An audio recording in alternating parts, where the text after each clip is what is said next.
in my inner circle. So much like to unpack. So yeah, I explained the EQ3 before. What do you call this methodology of the four pillars of intuition? It's just the four intuitive types. And Intuitive so, types. Okay. yeah. And so when you look at what I do with intuitive branding, what I do with my intuitive branding services is Yeah. I take that power of intuition. I use those four Yeah. intuitive types along with the signals in areas like leadership, sales, marketing, and HR. And I strengthen the intuition of the resources in those areas, those teams there first. And when they understand their intuition, now they understand how the intuition of the customers and their employees work, and then they're better able to manage them and be trusted. And again, when you have that trusted relationship, which happens in under 14 seconds, because that's the time they're going to want to work for you, your competitors are finished. They're completely finished. And I've got a couple of case studies that show that. And in fact, I'll give you one very, very briefly. Yeah. Yeah. I was working with a healthcare company and they were struggling $400,000 a year. And I knew one of the co-CEOs and he said, Sunil, we really need some help. And at that time, I was known as a turnaround CEO, turnaround executive at the time. I can't come in there. And so the first thing I do is I tell both co-CEOs, you have to let me drive the decisions. And the reason was that I quickly saw there was no trust between the two co-CEOs and anybody else in the business. You can tell by their body language, the tone, some of the way that they talk to them.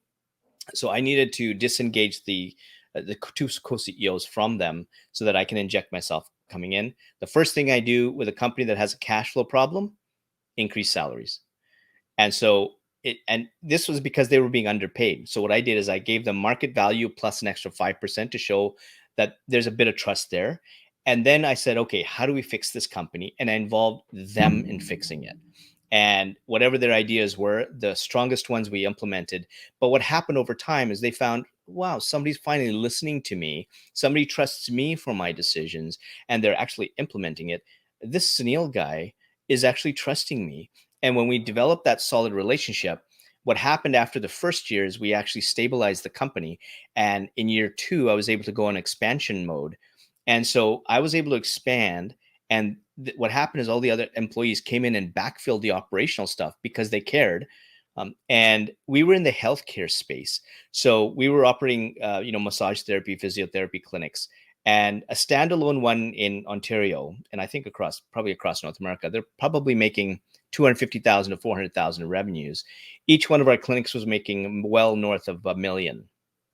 And we've had in certain cities, when we came in, within 6 months, their other physiotherapy or allied health services around started folding. And we started getting calls, can you please take my assets? I can't survive with you guys. And so that's how we eliminated the competition, just by developing that trust within that company.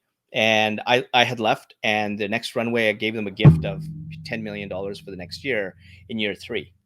And so here's the That proof in the is pudding. so amazing. It is. And I mean, there's so many things I'm thinking as you're sharing, but also wanting to be fully present with the examples and understanding, like processing my husband who has all of this intuition towards investments, like towards Bitcoin before Bitcoin was a conversation, towards Tesla before Tesla was a conversation with every single person. And he didn't follow intuition because the guidance of other people who said, no, because they didn't trust, because there wasn't that element of like the omen, if you will. And so I'm curious, because this conversation often lends itself to faith and business. How do you feel, because you mentioned it briefly, how do you feel faith and intuition parallel? I'm not sure what your faith system is, but I would love to know when people talk about hearing from God or feeling like this is a God deposit, a God wink from heaven, not a coincidence, right? What does that mean to you?